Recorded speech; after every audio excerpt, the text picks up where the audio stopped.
Fearful and frustrated, students here in the island and across the country walked out of class today demanding stronger gun control laws.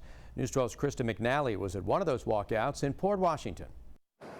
Over 600 students left their classroom and walked out into this courtyard that you can see behind me. And perhaps the most moving part of this event is that even with all of those kids, you could hear a pin drop.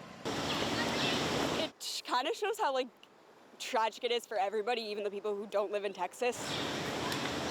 Hundreds of students, silent, somber, and sad, as they joined with one voice to take a stand. We're the politicians and leaders of the future. If we continue to excuse inaction, change will never come. 11th graders Emma Janoff and Gaia Dash organized the national walkout event for the Paul D. Schreiber Senior High School because they were deeply moved by the Texas school shooting and are demanding more be done.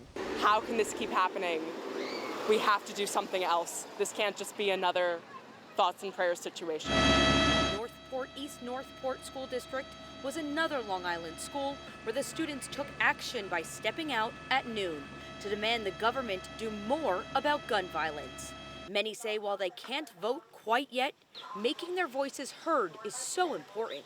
We just want to spread the movement, encourage other schools to do the same thing that we just did. I think it was pretty impressive, the amount of kids that showed up. Some feel that no matter where you go to school, these tragic events affect everybody. We generally live in a very safe town, but after seeing things like this, it can really happen to anyone, and it really hurts seeing this. So yeah, sometimes I am afraid when I see things like this. The walkout event is only the beginning. I think our generation is great with social media and using it as a tool and a platform, so I'm hoping we can keep the message spreading. I think that making it a nonpartisan issue and recognizing that these are lives at stake and children and our most innocent and vulnerable community members are at stake, I think calling attention to that is the number one thing that needs to be done.